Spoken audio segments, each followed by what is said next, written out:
Hello, and welcome to episode 30 of the Mo Money Podcast. I am your host, Jessica Moorhouse.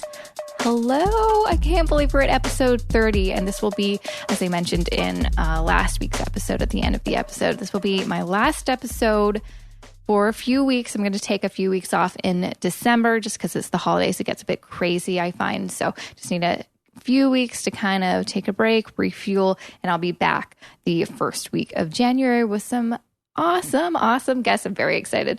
There's also going to be a couple of changes. If you keep up with my blog, then you know I've announced that I'm going to do a bit of a rebrand. I'm moving away from Mo Money, Moorhouses, which has been an awesome part of my life for 4 years, which is incredible. I honestly didn't think it would go past a year, but I just kept on going and going. But, you know, I'm almost 30. I've had it for 4 years. And I just felt like time for a change, something that would reflect me, who I am right now, a little bit more. And Mo Money, Moorhouse is just not. So I'm going to do a bit of a rebrand, nothing too crazy. There's still going to be a blog. This podcast is going to stay here. Nothing's changing, but there is going to be a new name. There's going to be new website design. And I'm also going to be doing a lot of kind of cool projects I didn't really, kind of venture into with Mo Money, Moorhouses. And I don't want to give too much away. I will kind of announce more in my first episode in January, but I want to be more interactive with you. I want us to do things together. I've just made some, really powerful relationships online through this personal finance community online. And I want to do something so I can kind of nurture that and get to know you more. And so we can just kind of motivate each other, keep each other accountable so we can move forward in this personal finance journey. We all want to get out of debt. We want to save more money. We want to be smarter with our investments. And I want to do things so we can help each other get there. All right, so let's jump into today's episode. Today's episode is all about education, post-secondary education, and going back to school, things that I have done. And I have, I think, a pretty unique perspective on it because I always thought I would go to university in high school. It was kind of, and it wasn't so much that my parents said that I had to. It wasn't any kind of pressure like, oh, I don't know what I'm going to do, but my parents just want me to go to school. I know a lot of kids have that, and I do think that's kind of unfortunate because I don't think you should ever go to school for the wrong reasons. You shouldn't go to school because your parents told you to. You should go because you want to. And also it costs a lot of money. Why? It doesn't make any sense to me for you to go to school, pay thousands of dollars. Yes, maybe your parents are paying for you, but still, nonetheless, it's like you spend thousands of dollars to do something that you don't even find valuable. I do believe sometimes, kids don't think that university is right for them, but they don't really know until they try. But again, I think every path is different. And I do find that we are kind of putting too much importance on university. That being said, the reason that my parents, didn't force me to go to university, but definitely encouraged me to go was because neither of them have degrees. My dad went to university. He went to SFU for a couple of years, but then he transferred to BCIT, which is a technical school. And my mom just went to that technical school. That's actually where they met. Aww. And so because of that, even though they did technically go to a post-secondary institution, they got diplomas, they did, get some higher learning beyond high school, because they didn't get degrees, they did find, there were some obstacles in their careers, when it came to like promotions or switching to a different career, different job. There were some kind of barriers when it came to that. And they never wanted me to experience that because, you're young. It's only 4 years. You are going to get a great education and, think critically and be creative and learn about things that you didn't learn about in high school and meet, some of your lifelong friends. That they really wanted me to have that experience and also to have no regrets when it came to, moving forward in my career. They didn't want me to have those same barriers that they experienced in their adulthood. And so for that, I am super thankful, because it's true. Let's be honest. Most jobs require you to have a university education. You'll see on those job postings, degree in whatever or equivalent. You can't really just jump into a new career without a degree. And it's a sad truth, because I don't feel like everyone should go to university or have to get, a receptionist job or an entry-level job. That's ridiculous. Because honestly, most of the people that do go to university, they don't get anything out of it. And what a waste of your time and waste of your money, your parents' money, going to school when you don't find any value in it and you're not absorbing anything and you don't even like being there. You're just doing it because you feel like you have to, because you don't think you can get a job at that, or society's telling you to do it, or your parents are telling you to do it. I don't think that's ever a good reason to do anything, especially when you're 18, you're able to make your own decisions. Make your own decisions. I mean, I know that's easier said than done, but it's your life, it's your future. So you've got to, really put some importance on that. So, when it comes to education, I personally believe that post-secondary education is important, and everyone should get an education if they can, if they are able to, beyond high school.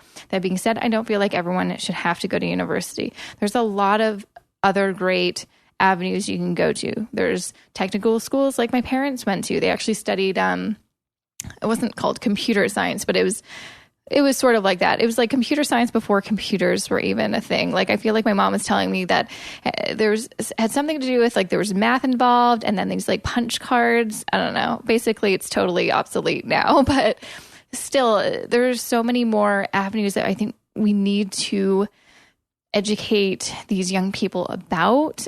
When I was in high school and, in grade 12, you get to meet all these different recruiters from universities and ask them questions. And I felt like a lot of it was just, you can do an English degree or a humanities degree or this and that. But I don't remember any institutions coming to us being like, or you can train to be a chef, or you can train to be a plumber or an entrepreneur. That's another thing that really kind of bugs me. When I was in high school, I just felt like they were just preparing us to become employees at a company. You had to go to university because you'll never get a job without a university degree. Well, that might be, true for, most situations. But what about if you want to start your own company? What if you just want to be a freelancer? Most of the time, you don't need a degree to do that. Most successful entrepreneurs do not have university degrees. And, another thing that just kind of pops into my head, if you've been reading my blog for a little while, one of the things that I've been writing about and talking about for the past little while is starting up a money coaching service. It makes sense in conjunction with my blog and this podcast. And it's actually something that I've been thinking about and wanting to do for a number of years, but I kind of always dismissed it. Why? Because I've got a job. I've got a 9-to-5 at a company, and that's just fine. And, I always kind of associated being a freelancer or doing something on the side like that, to that kind of scale as really risky and scary. And so it just kind of, I'm like, oh no, that's not me. But, throughout the, last little while, especially with this podcast, talking to so many awesome solopreneurs and freelancers, I'm like, you know what, this is actually something I should look into and pursue. But you know what? The reason that it was holding me back for so long was because I was kind of taught that the whole kind of way things go is you go to university, you get your degree, then you start from the bottom in a company and you work your way up until you're old, and then you retire and then you die. Sad, but it's true.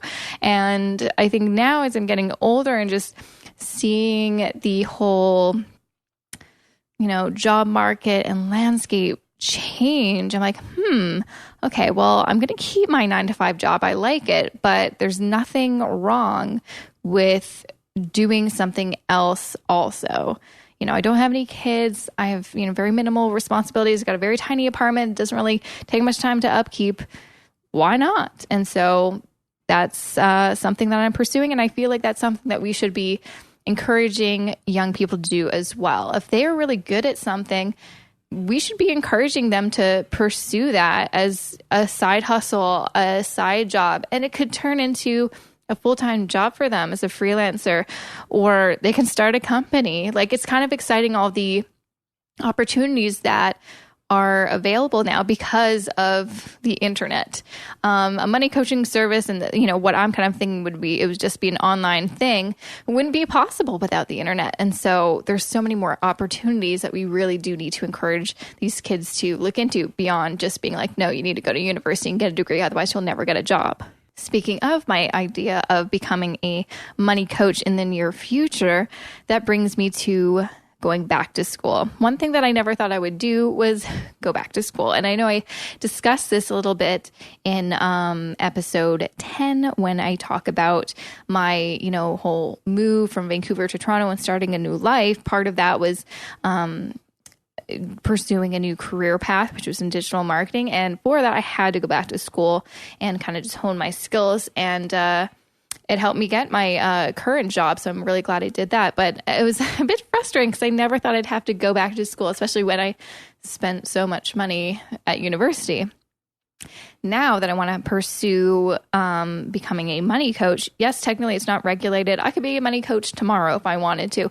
But, me, I'm a big perfectionist, and I don't want to ever start something when I don't kind of know everything I feel like I need to know. And so I feel like I have a lot of knowledge, and I'm excited. There's a lot of projects that I'm going to get started before my money coaching service. But I did feel like, you know what? I think I need to get some kind of traditional education on this. And so, bam, third time's a charm, going back to school for a third time. So much fun. But again, luckily, it's all online. It's something I'll be able to do while working my full-time job, while having this blog and podcast and everything. So I'm really, lucky about that. But it's one of those things you never... and this could be me. You could be like, I'm never going back to school. I'm fine. I've got a career. No, that's totally fine. But I feel like, we need to also kind of, educate young people that A, it's okay if you have to go back to school, and B, it's actually quite normal. Because I know a lot of people who have gone back to school multiple times, and it doesn't mean that you failed because you couldn't pursue your, career aspirations after just getting your technical school diploma or a university degree. It just means that maybe your interests have changed, or, you want to do something different. You just want to, kind of reach for the stars and do something different. So that's what I'm doing. I have a lot of interests, and I feel like I have a lot of talents. And one of them is I love talking to people. I love money, and I feel like I can help people. And I feel like that's something, actually an element that it's been really missing from my life for a while. I don't feel like I've really been helping people. I guess I have in some ways, sharing my story and, sharing the stories of other people on this podcast. But I want to, I guess, kind of go a step further and actually help people with their finances. So now I want to kind of switch gears, still talking about education, but I want to talk about money. And one thing that kind of always just drives me crazy, and it could just be because, I'm pretty unique. I was able to stay living at my parents' house, which allowed me to work, save up enough money to pay for my education. And I only got a small student loan. I got $5,000 in my last year. And I don't think I've ever revealed this. It's not like a crazy thing or anything, but in my last year of university, I did get a small sum of money. I think it was $1,000, $2,000. I can't remember, but I did get a small sum of money from my grandpa, and he actually gifted me and my sisters the same amount of money that we could use either in our education or some other way when we really needed it. And at that point, I really needed it because I was pretty much out of money because film school, although because it was a university, you just had to pay tuition. You also had to pay for the cost of making your projects. And my graduation film cost me $5,000 to make. So that was a damn expensive school project. So anyways, but I was still pretty lucky that I graduated school with only $5,000 in debt and was able to pay that off in 9 months. And then I haven't had debt since, and I never want to have debt. And that's, I think, part of the reason I'm so afraid to actually eventually buy a place and get a mortgage. Because oh my gosh, 30 years of debt, that sounds terrifying, but that's a whole other story. So even though I know university and post-secondary institutions, especially if you're going to a private institution, they're expensive, and they are more expensive than when you went to school 5-6 years ago. That being said, guess what? You're actually making more money. I made, when I first started working in high school, my wage was $6.50 an hour. And after that, then it got bumped up to $8 an hour. And I made that for several years. And it wasn't until, I guess, maybe my second or third year of university, I was working at a video store. I used to work at Blockbuster, best job ever. And I was a shift lead. So I was in charge of the staff during certain shifts or whatever. And I actually got bumped up to $10.50, I think. And that was like, what? That was crazy money for me. But now, guess what? Minimum wages are way higher. And yes, the university is expensive, but I know, I just don't like people making excuses, I can't afford university. You know what? Sometimes that's true. Maybe you cannot actually afford it because your family is also not able to help you, or you have to live away from home. And there's totally different circumstances where I understand that. But in most circumstances, I feel like people, if you want to pay for your school and not graduate with like $50,000 in debt, it is possible. You just have to try. You just have to figure it out. There's so many things you can do to live frugally and also be smart with your money. And, I do feel like a lot of that isn't the fault of these, young people. They just aren't educated, which is part of the reason, that I'm so invested in educating people and sharing, all this information with people. I think it's so important, and it makes me sad when I, read these stories online and in the media of these young people drowning in like hundreds of thousands of dollars of debt because they just didn't manage their money properly. What I don't like is when, these young people make excuses and say like, poor me, I couldn't afford it even if I wanted to. Even if I did get a, job and go to school, it just wouldn't happen. It's like, I don't believe that. I feel like if there's a way. There's always a way. Believe me, I literally came from, $200 when I finished university. When I was in university, I had enough money to pay for the next semester. I didn't come from money, but I was able to do it. I was just smart about it. And also that, when it comes to picking your courses or picking the program, yes, it's important to pick the best program and pick the courses that you need, but there's also a smarter way to do it. The more courses you do, the more expensive it's going to be, the more debt you can have. So just only take a number of courses that you need to get. I know so many people when I was in school, they just kept taking courses and courses because they just didn't know what they wanted to do, or they didn't know what degree they wanted. What a waste of money. I'm sorry, it is. It's just a waste of time and money. You need to keep focused. Even when I was taking courses at U of T for my digital marketing certificate, the continuing studies program, I would meet all these people that were, unemployed or underemployed and were looking for that next job. And, they're in the digital marketing program as well, but they're also taking a bunch of other programs. They're like, oh, well, I'm also in this PR communications program, and I'm also taking this writing program, and I'm also doing this, and this. And in my mind, I'm like, okay, wait, so what do you want to do? Do you want to do digital marketing? Do you want to do PR, or do you want to do human resources? I'm a bit confused. And I think I totally get this. When you're in school, sometimes you kind of get caught up in it. It's a lot of fun. You're educating yourself, you're learning, and you're just like, maybe just one more course, maybe one more program. And then you kind of just, you go a bit overboard and you lose focus and you lose money because you're, there's no point, honestly, in getting a formal education like that where you have to pay thousands or hundreds of dollars for a program certificate or a degree, and you're not going to use it.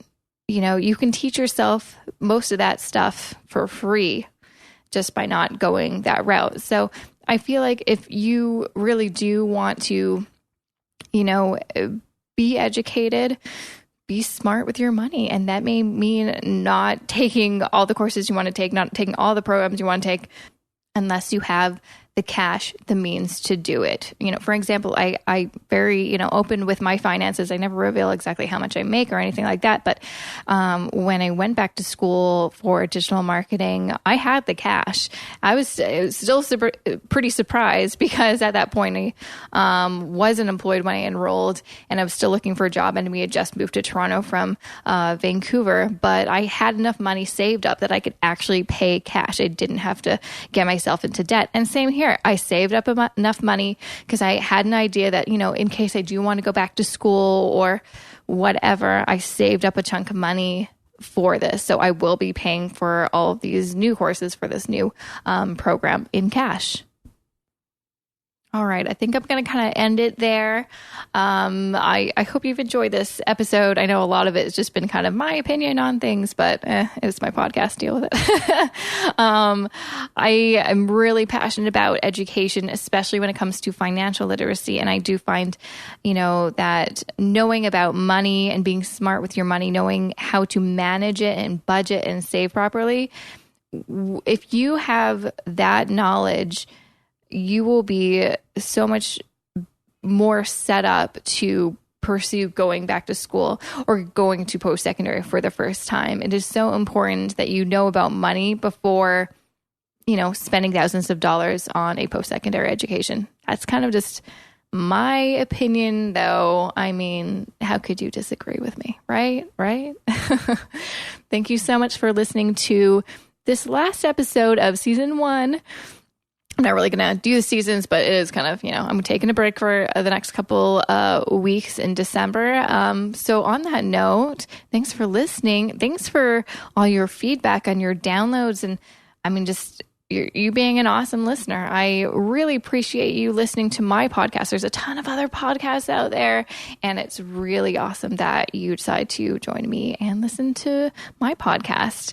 It really makes me feel awesome, and I am so excited to share with you all the cool upcoming projects I've got in store.